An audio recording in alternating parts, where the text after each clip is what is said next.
I am very happy to be here. Thank you to LBBC for the invitation. I always enjoy getting to talk with you all and to answer your questions and kind of hear, what are the things that you guys are most concerned about. So I will cover some top myths and then go through some truths, and I look forward to your questions.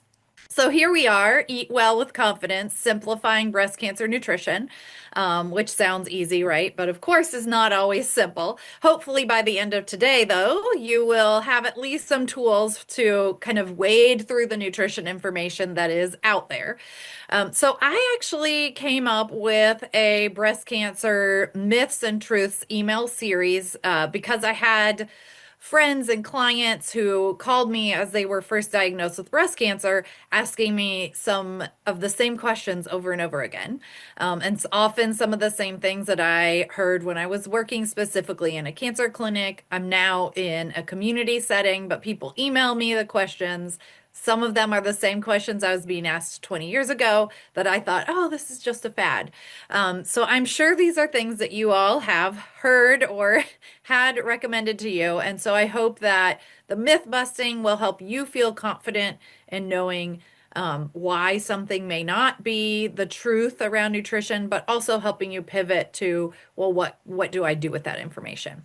So that's what we're going to start with is we're going to bust myths first because when I do sessions with people who actually, are in person and can respond, they always want the myths first. So I always tend to do that. So this hands down is the number one top cancer nutrition myth.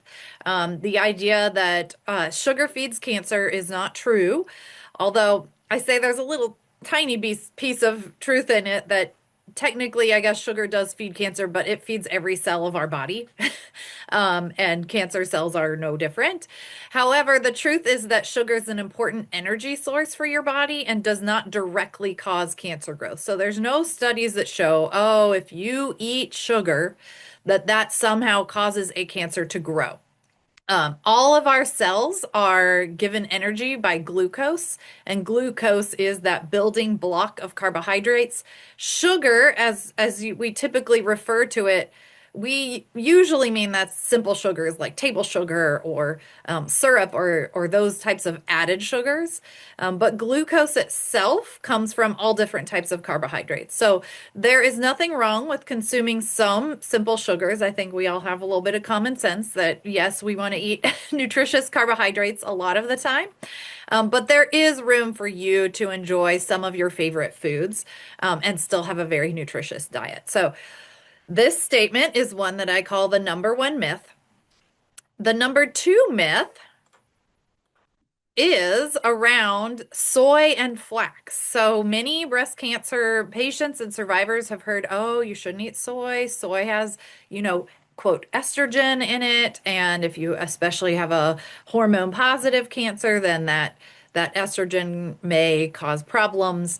But the truth is that consuming moderate amounts of soy does not increase risk for breast cancer recurrence. We actually have good studies on breast cancer survivors that does not show an increased risk for breast cancer recurrence. We also know that populations of women who consume soy foods on a regular basis actually have lower rates of breast cancer. So what we generally know about soy is that soy has what we call phytoestrogens in it, and phyto means plant. So these are plant estrogens, and chemically, from a chemical structure standpoint, a plant estrogen is chemically similar to human estrogen, though it's not identical. Plants cannot actually grow human estrogen. So when somebody says, oh, soy has estrogen in it, that's not the same estrogen that our bodies make. And the other thing to know is that the amount of plant estrogen in soy or in flax is nowhere near anywhere close to the amount of estrogen that our bodies make internally. So that is not something I'm concerned about. Now, I do recommend that you consume soy. If you do consume soy, that you have it in whole food version. So soy milk, soybeans, soy nuts, tofu, tempeh, those types of things, as opposed to the processed soy powders that they often use to make like protein bars. those are less whole versions, and so you just don't get the benefits from the whole soy plant when you only consume the soy protein. We want you to get all parts of that plant. All right. Now, I will also, what I say about this too is that I can sit here and tell you from a oncology, certified oncology dietitian that it's perfectly fine for you to eat soy, but if your oncologist who saved your life told you not to eat it, I can sense that tension, and you can sense it, not just in your mind, but like in your whole body. Like, well, I don't know.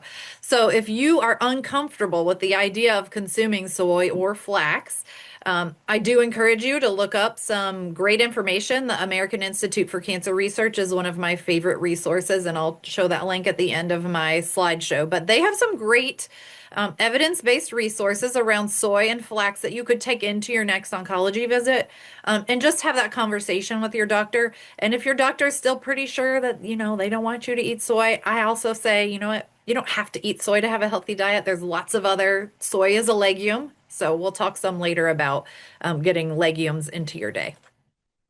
Myth number three, you should only eat organic because pesticides cause cancer.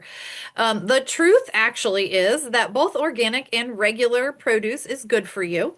So there's no reason that you have to eat organic if you want to. That's totally fine.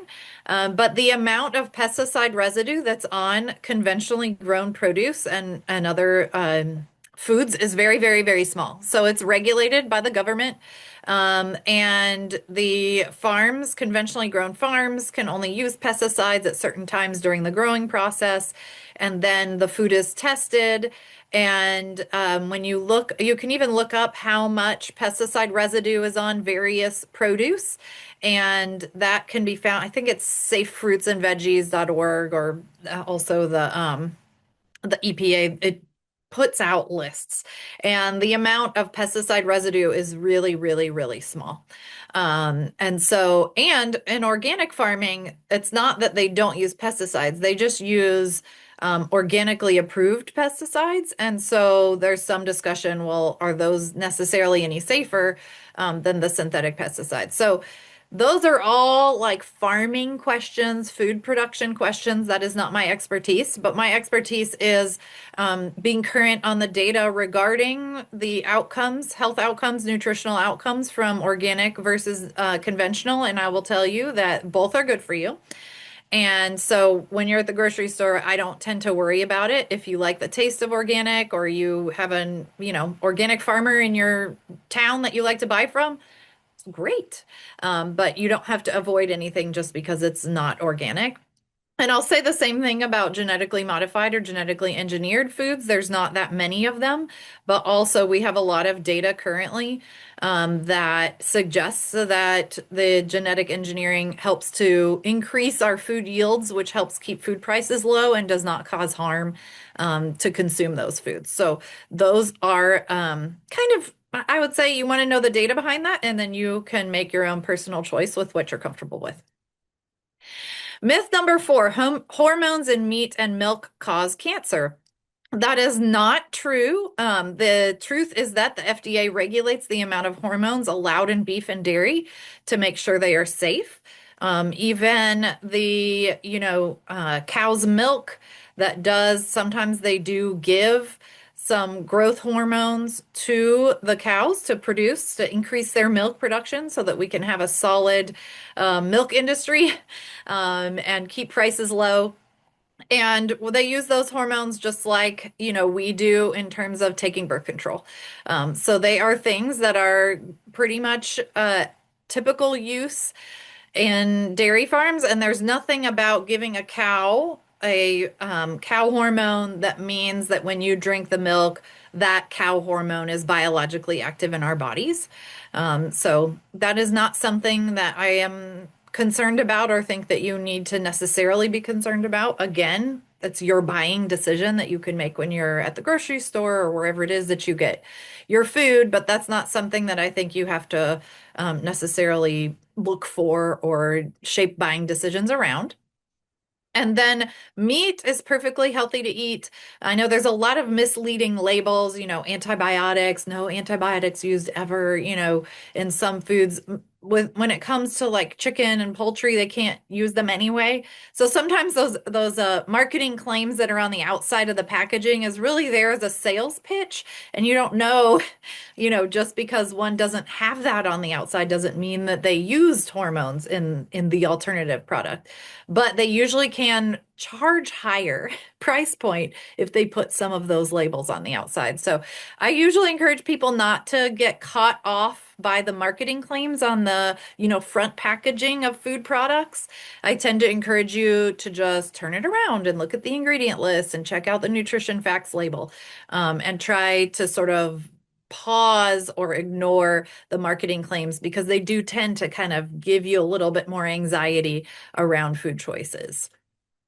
And myth number 5 is that supplements are necessary during cancer treatment and survivorship. The truth is that supplements are often not necessary and can sometimes be harmful. So I often, hear people talking about, well, I take this supplement or that supplement, assuming that taking pill form of nutrition is important.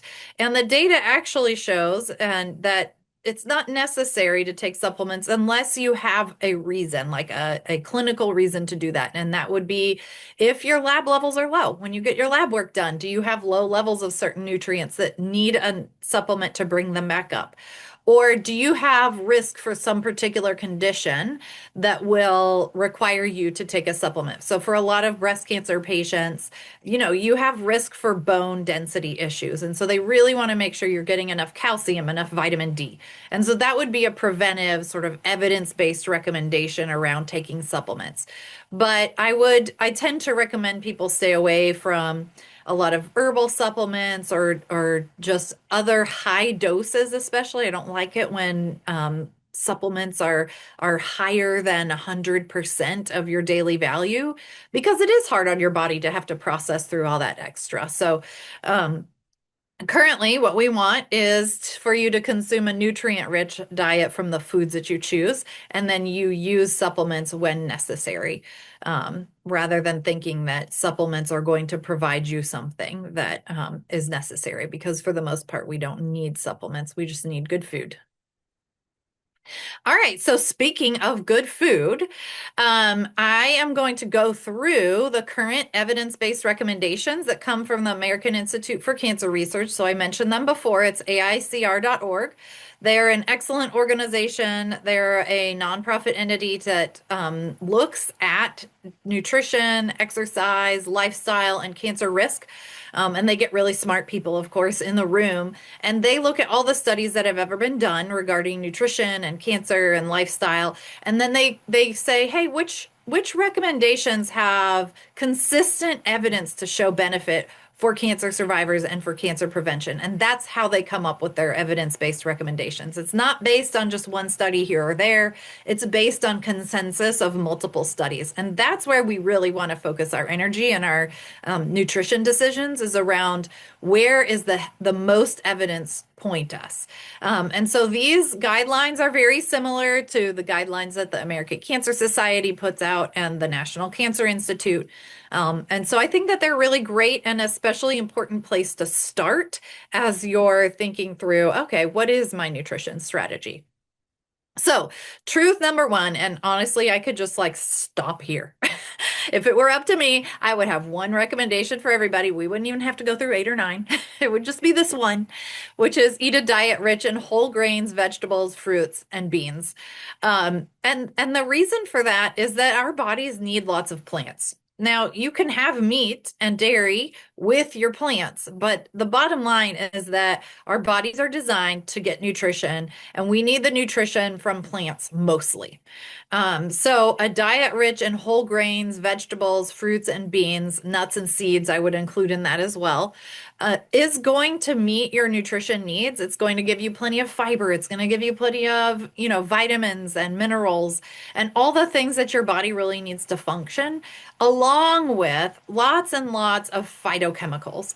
And phytochemicals, so phyto again means plant. So, and chemical, we have a little bit of a thing with the word chemical. A lot of people are afraid of chemicals, but chemicals are really just, those building blocks of things.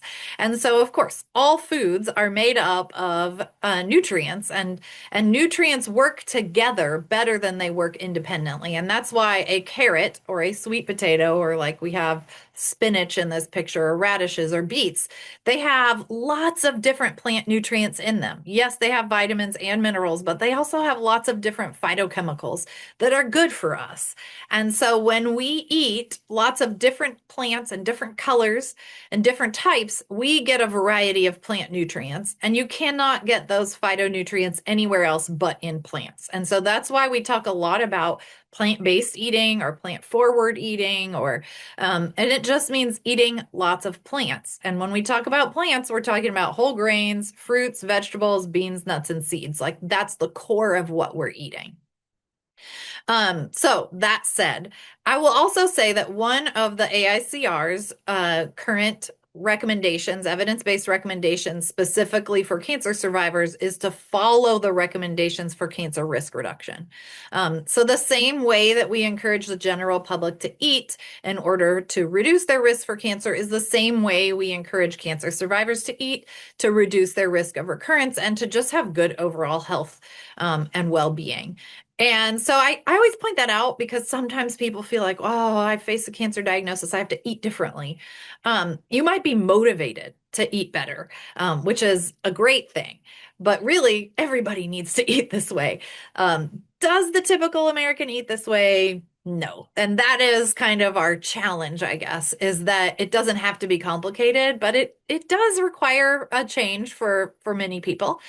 Now, for you all who are on here today who are clearly interested in nutrition, sometimes I find, you know what? My clients that want to come in and talk to me about nutrition are the ones that are doing a really good job. So I hope that you find some things that I talk about today to kind of pat yourself on the back and say, oh, I'm doing that. I'm doing a good job.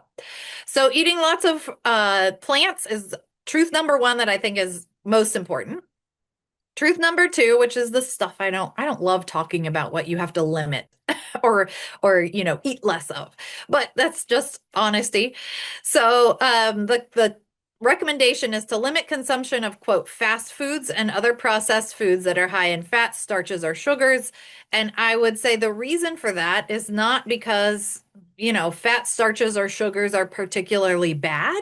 It's just that most fast foods and, we say processed or ultra processed foods, what makes them not nutritious is that they are actually lacking nutrients because the way that they process a food to make them, they're removing nutrition. So you think about whole grain versus white bread. So in this picture, the bun that's on there is probably a processed white um, refined grain bread, which means when they do the refining process, they take it from whole wheat to white wheat and they've removed nutrients. That's what's happening in the refining process. They're making it, fluffier. But you're losing some of those plant nutrients that we really want. And then the fries that you tend to get at fast food restaurants or that are ultra processed, they have, stripped off the skin of the potato. They've kind of maybe made it into potato starch and then, smushed it into a fry shape. Now, if you took a potato at home, you took a whole potato and you cut it up into strips and you tossed it in oil and roasted it in your oven, I would actually count that as just a whole potato. And I would consider that to be a nutritious carbohydrate. But the kinds that you get when you order them, out to eat tend to be processed to the point where they've removed a lot of the nutrients. So that's the point, is that processed and fast foods tend to be, they give you the calories, which is the energy that you want from your food, but they do not have a lot of the other nutrients that your body needs to function at its best. Truth number three is to limit consumption of red and processed meats. So I talked just a bit about the idea that it's a myth that hormones in meat cause cancer. Okay, so that's not true. However, what we do know from data is that high intakes of red and processed meats do increase risk for colon cancer. And so, what we say is that red meat, while it's not necessary to eat it to have a healthy diet, it is a good source of protein, iron, zinc, vitamin B12. But our recommendation is that you would eat no more than 18 ounces a week.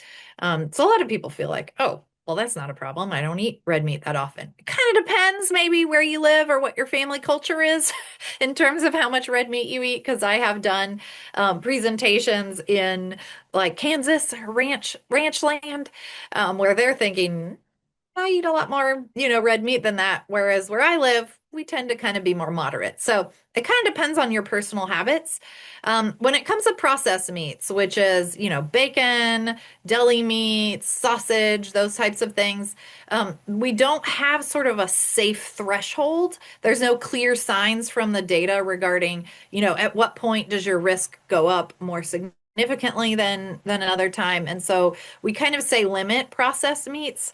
I know that's not helpful. I tell people there's no reason you have to avoid processed meats completely unless you just don't like them, so you don't feel like you need to include them. But if you love bacon, and life is not worth living without bacon, then you can find a way to have bacon in moderation, that still maybe, keeps your risk for colon cancer at a more moderate level. Limit consumption of sugar sweetened drinks. So we talked about some sugar is okay, even added sugars or simple sugars is okay. However, what we find is that sugar sweetened beverages can be a significant source of added sugars in the typical American diet. And so we encourage limiting consumption. What your body needs is water. I mean, that's the bottom line. So some of us, I have my water bottle here. We're always carrying around our water bottles because we want to stay hydrated. And ways to hydrate yourself best is plain water, unsweet tea, unsweet coffee, putting lemon in your water, infusion kind of things. And then if you do have sugar sweetened beverages, they're more of a special occasion type of thing rather than something you do on a regular basis. And then similarly, alcohol, and this is probably maybe one of my less popular slides, is that the current recommendation around alcohol and cancer risk is to limit alcohol.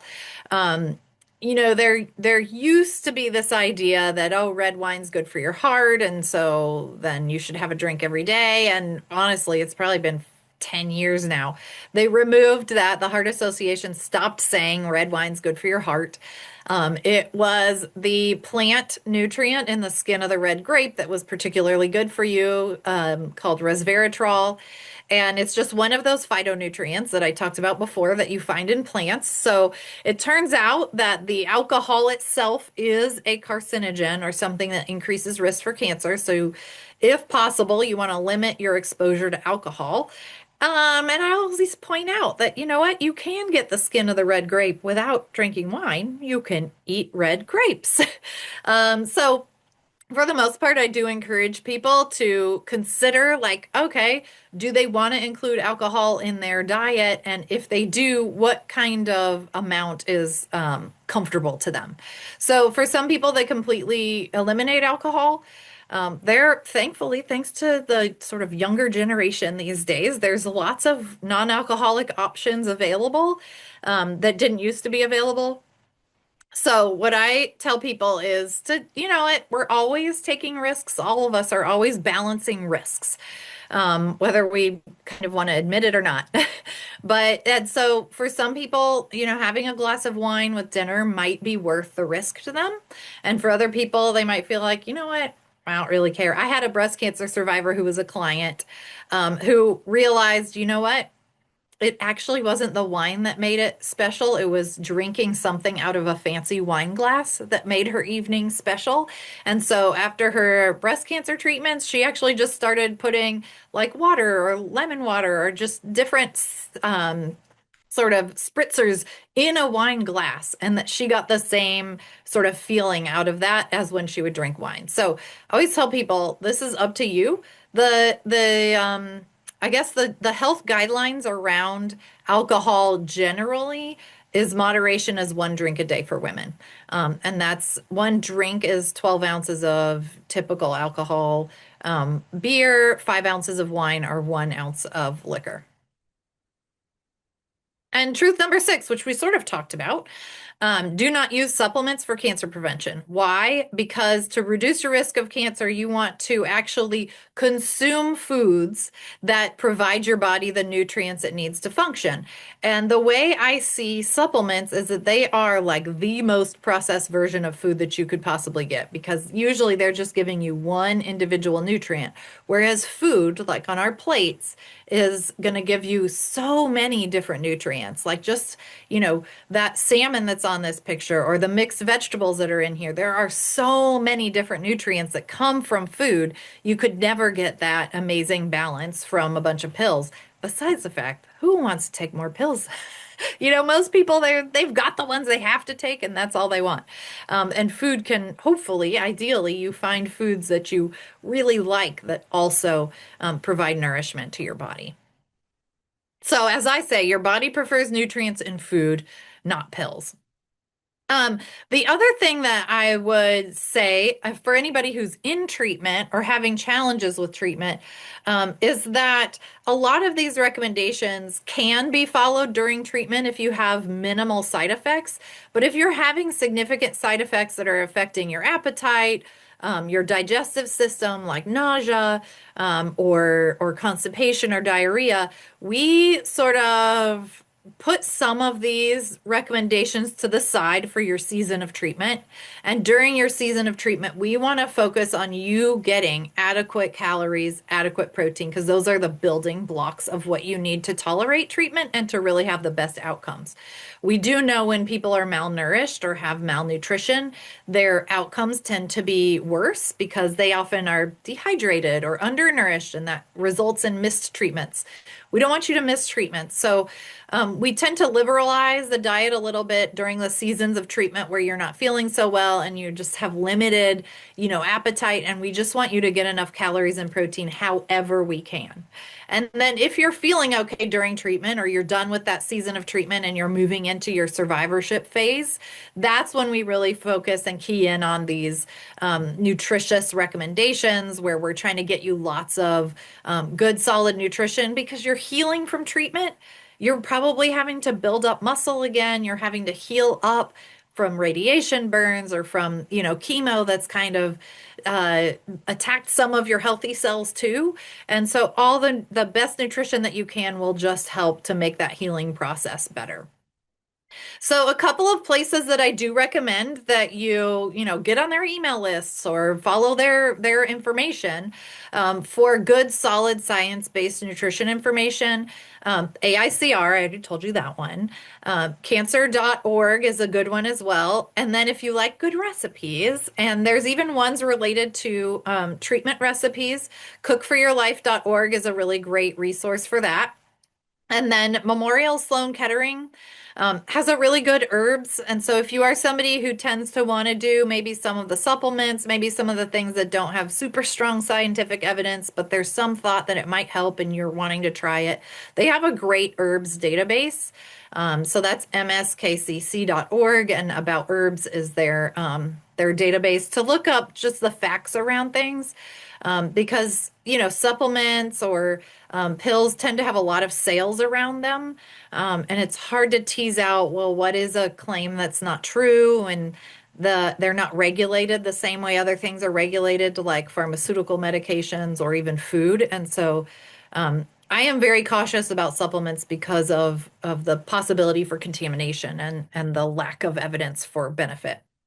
And then if you want more information around some of the myths, the sugar, the soy, the webinars, my website has those, and also printable handouts. So I know I have a client who mentioned that, she has well-intentioned family members who try to maybe guide her nutrition choices in ways that aren't so evidence-based, or maybe they're pushing some of these myths. You can just, link this cancerdietitian.com/sugar, text that right over to them and have them do their own reading rather than you having to take on the responsibility to educate them that that is not evidence-based. So those, and I have other webinars at cancerdietitian.com/webinars. But really, I kind of want to get to the point where we are getting to your questions so that I can make sure to answer what it is that you're most interested in. So Lynn, if you want to switch over to the Q&A, I'm happy to do that at this point. Sure. Okay. Got a lot of good questions coming in. All right. Um, Someone had just a question and a comment, but I'd love your opinion. So they how to get more fruits and veggies in because they're not a fan of smoothies. So can you give like maybe some tips and tricks and how many servings Yes. too? Okay. I'm glad you asked that. Thank you, person. Um, so yeah, my recommendation, so the guidelines are really kind of like when they used to say servings, they would say 8 to 10 servings of fruits and vegetables every day. I find that servings doesn't make sense to most anybody. So I just talk in cups. So we're talking, 4 to 5 cups of fruits and vegetables that's combined. So whether you want more fruits or more vegetables, I really don't care. What we need you to do is eat fruits and vegetables. So yes, you want to find the easiest ones. Now, what I recommend for people is that you include at least 1 cup of fruit at breakfast. So like when you're having breakfast or, whatever, have fruit. Whenever you eat, you should have a fruit or a vegetable present. It doesn't even have to be like you measure how much it is. It's just a question of, do I have a fruit and vegetable with my meal or snack? And like, check yes or no.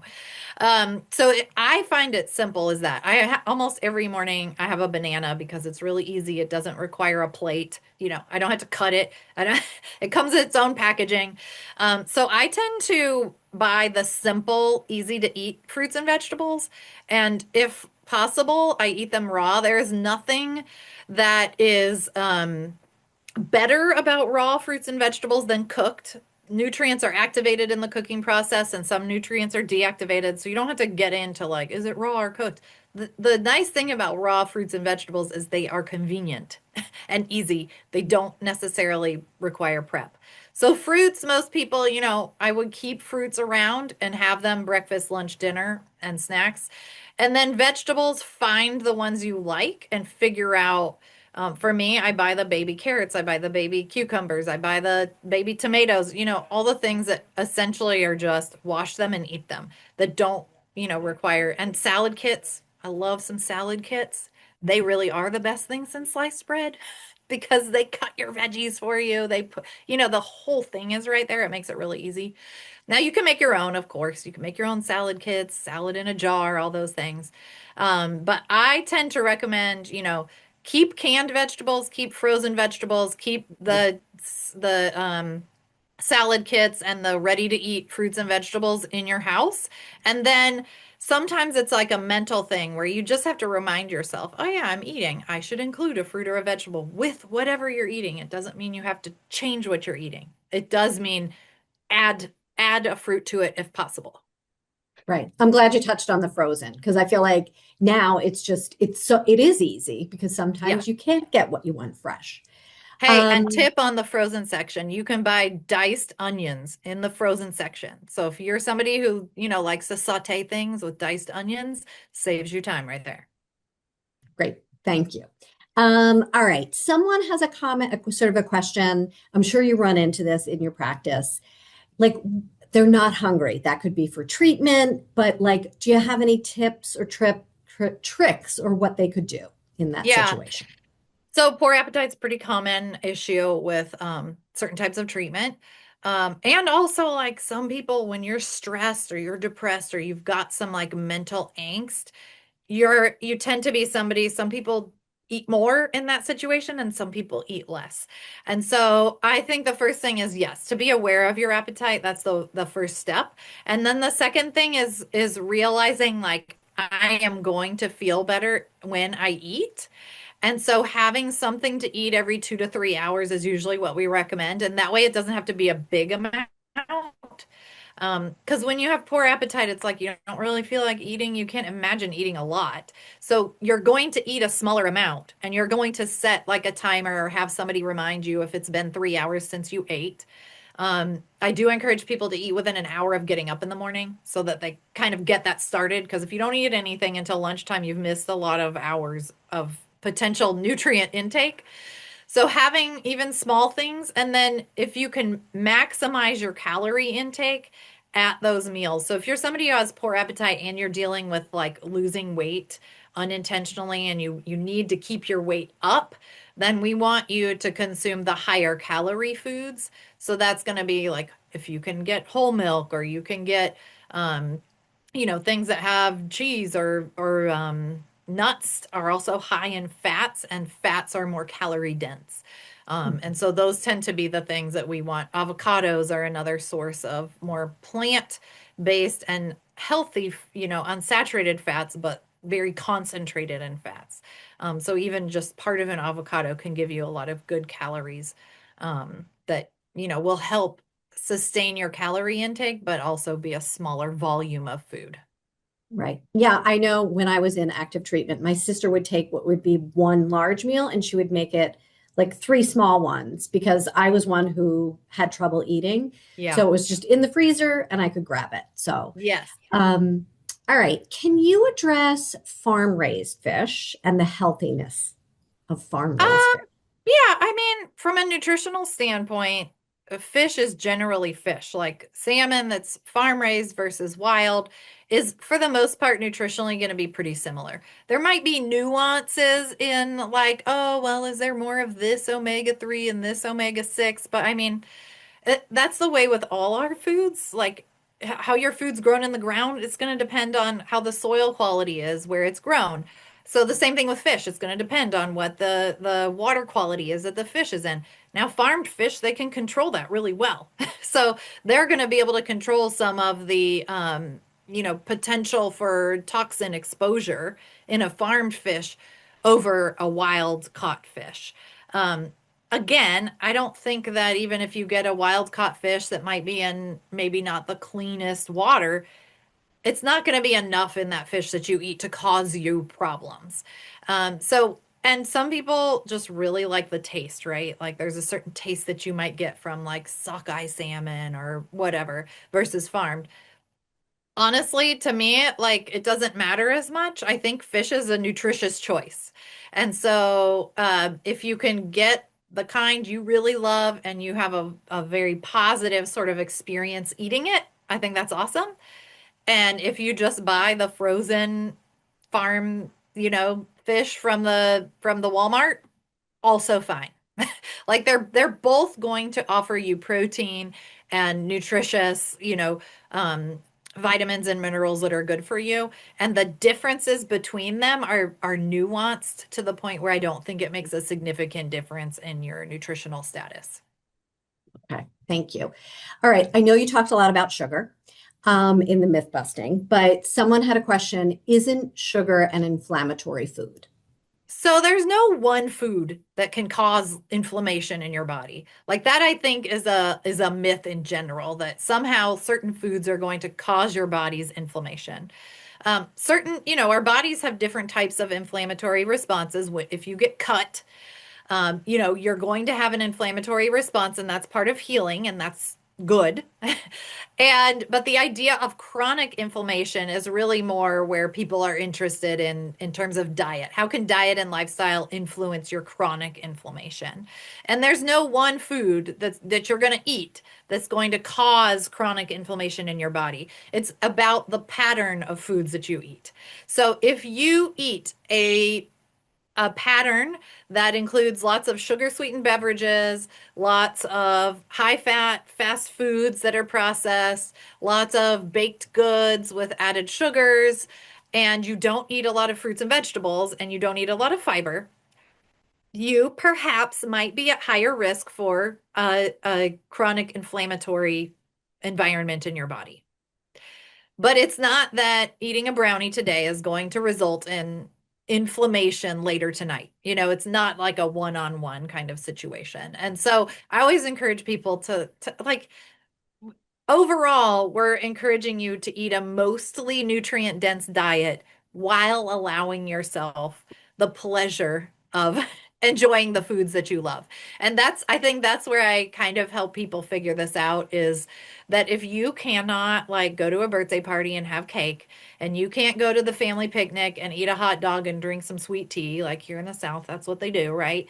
If you can't do that because your diet decisions have restricted that and you're missing out on these important aspects of life, I would question if your nutrition strategy is actually supporting your quality of life, because we want to, the whole purpose in eating nutritiously is to enjoy your life. Like every day that you've got, let's enjoy it. And part of enjoying it is being with other people and eating those foods that you eat just because they're pleasurable. So finding that balance is what we're going for. But in terms of the data, it is not, there is no evidence showing that if you drink Kool-Aid, you're going to, have inflammation tomorrow. It's that pattern that we see that results long term in poor health. Thanks for saying that because I think a lot of times there's guilt with people who have been diagnosed about did I do the right thing? Did I do the wrong thing? And I want to do the right thing.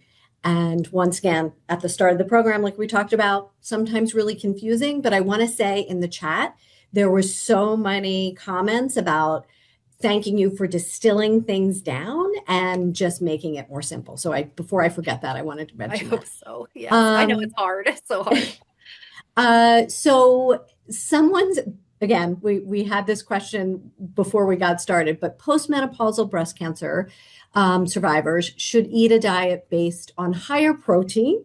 And what's your guidance based on that research and your experience? And I'm going to just also add, can you do it through purely plant-based? Yeah, so I mean, I think the postmenopausal thing just generally goes with aging. And we know that as people age, their energy needs, and calorie is just a unit of energy. So their energy needs or their calorie needs actually go down because they don't have as much muscle mass. Their metabolism is just slowing down. That's what how it happens. And so that's perfectly normal. The thing is, your protein needs are still about the same. So if your energy needs go down, but your protein needs stay the same, that means sort of, you have less flexibility and you want to make sure that you get enough protein. Now, the typical American actually eats as much protein as we would recommend for bodybuilders or marathon runners. So I would argue that probably a lot of postmenopausal women actually maybe already consume enough protein. The thing is, some diet trends have not been the most protein dense, even though people think they are. So, what comes to my mind is people who are like, oh, I'm going to switch from cow's milk to plant-based milks, and they do almond milk, which is zero protein, whereas cow's milk was 8 grams of protein per cup. Well, now you've substituted something for a plant-based alternative that's zero. Now, if you had substituted cow milk for soy milk, they are equivalent in protein. But some people were having this issue with soy and they didn't. Soy is perfectly fine. I do recommend if you want a plant-based milk that you go for soy milk. Or if you just don't tolerate lactose, then you go for a milk that has good protein in it. It could be Fairlife milk, it could be lactate or whatever. So I do think there is some truth to like you need sort of adequate protein. I'm not sure I would say you necessarily need more, Mhm. but you need enough and you might not even be aware of what you're currently eating. And so sometimes it's like, hey, let's just do an audit. You don't have to do an audit on your entire diet, but focus in like maybe you want to focus in on how many fruits and vegetables you eat for a week and just write it down. When do you eat a fruit or a vegetable and how much are you getting? Maybe you want to focus on, water for a week. Maybe you want to focus on protein. So really paying attention to, okay, what protein am I eating? Double checking the nutrition facts label to make sure that what you think has protein actually has protein. Reading the ingredient list to make sure you know what type of protein you are getting because they'll advertise all over it, oh, plant-based proteins. Okay, there's a lot of plants that can give you protein. Like specifically, what plant-based protein is in this whatever package? Mhm. So really paying attention to those things. I would say, yes, you can get your protein needs met even if you don't consume animal products, but you will probably need to eat a pretty high volume of beans, nuts, seeds, and some of those things that if it's not a typical part of your diet, that's going to take some work. And then the other thing I would say is, yeah, animal products are more protein dense, so sometimes it's just easier to kind of, well, let me have those here and there to top it off. Right. And I was just adding there's so many free apps if people want to track, Yep. out there that are completely free. You don't need to upgrade if you want to start there.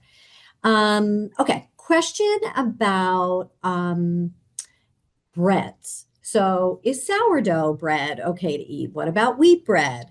They get confused about which wheat bread is nutritious and which ones aren't.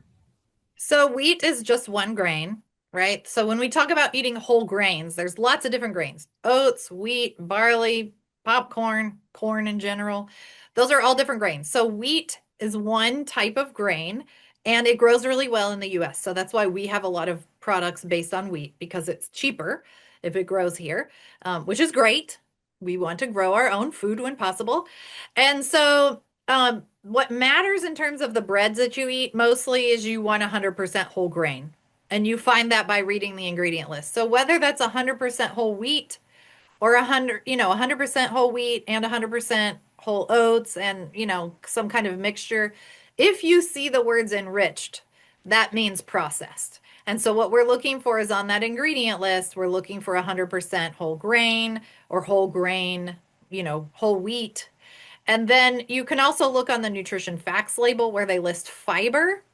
But I always start with the ingredient list because, nutrition, they can throw fiber on top of enriched wheat flour. And then the nutrition facts label will show fiber, but it's not 100% whole grain. And we are going for 100% whole grain because we want all the parts of the grain. That's what we want to eat. So whether it's wheat or some kind of mixture of different grains is fine. Sourdough, I love sourdough bread. Okay, I grew up in the Bay Area in California, so I'm a little bit snobby about my San Francisco sourdough, but now there's Southern sourdough too, so I eat a little of both. Um, it is really hard to find whole grain sourdough bread. I have like found it here and there, like Trader Joe's sometimes. So I do consider it a white bread, but that doesn't mean I don't eat it. It's just finding that balance. Sometimes we want the fancy artisan bread, and sometimes we just want plain old, whole wheat bread. So, I would say we want whole grain whenever possible, and then sometimes we want special bread. Thank you. I know you already talked about the non-alcoholic versions that are out there, but question is, should you be, because a lot of them are full of sugar too. So, like, what's your recommendation? Just look at the label. If you're going to do that, that's great. But any Yeah, tips I there? mean, um, at some point it's just a sugar sweetened beverage. If it's Mhm. if it's made with sugar and it's not made with alcohol, it's just a soda, you know? So yes, they're correct. Just like the energy drinks. The energy drinks are just kind of another version of high caffeine soda. If you choose the diet versions, they don't have sugar in them. They have artificial sweeteners, which have been proven safe for the food supply, so you don't have to avoid them. But you just have to find out if you're comfortable consuming them. Again, those are things that I feel like they're fine to have on occasion. I wouldn't make it like my habit to have them every day. So it sort of depends, like how often is somebody having a whatever sugary mocktail? Is it once a week? No big deal. If it's every night, I wouldn't make a habit out of that.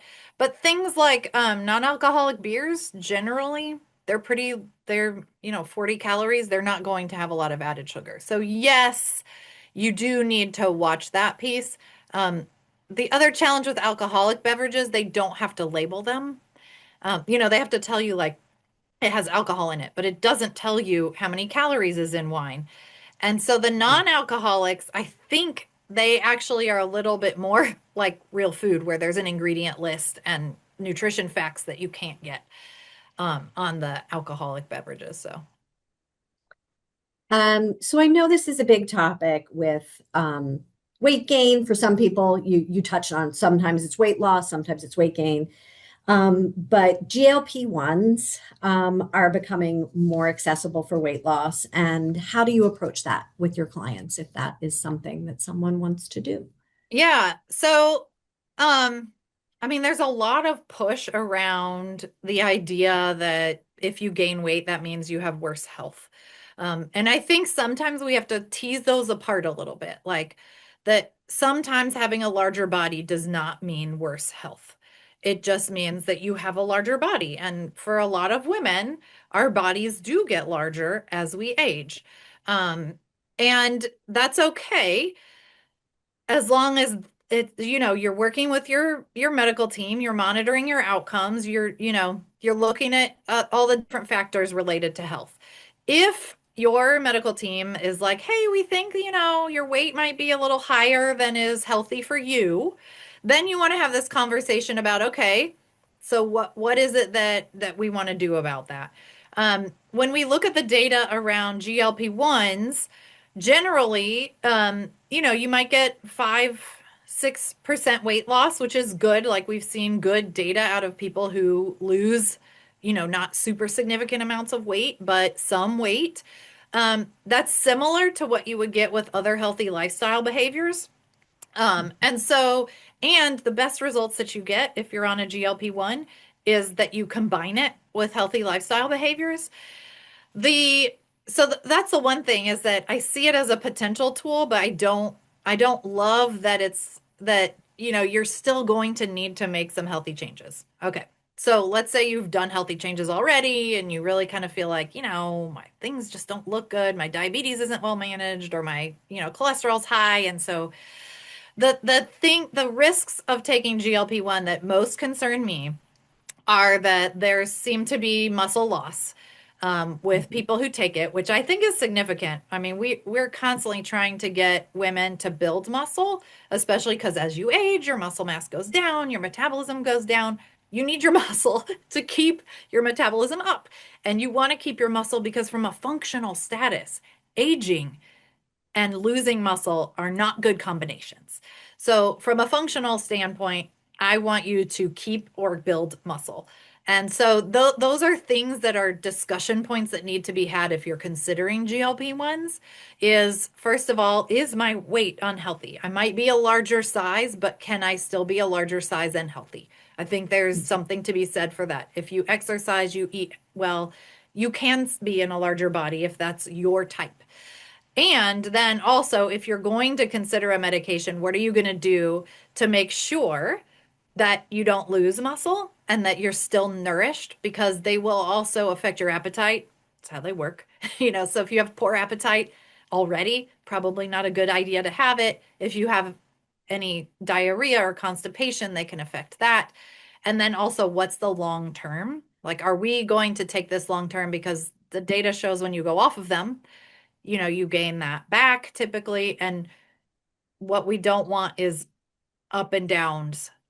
You're better off staying at one stable level and eating nutritiously and being active than you are going down and up and down and up because we actually see that the number one cause of weight gain is people following yo-yo dieting.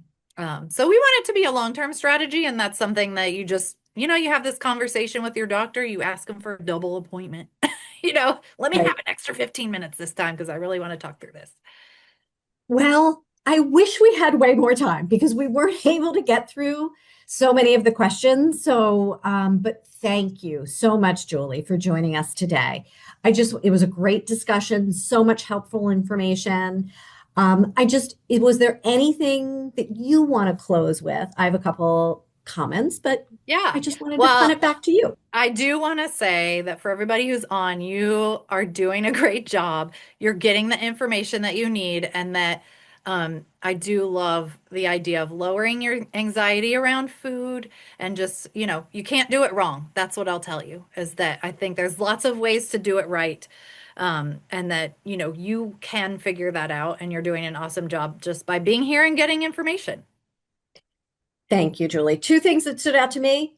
Always make sure to talk to your doctor. That was one, if there's questions that come up. And I liked what you said, ignore the marketing claims. eating has become really confusing. So, and I love the way you split it up in the myths, the myth busting, and then what you can do. So thank you.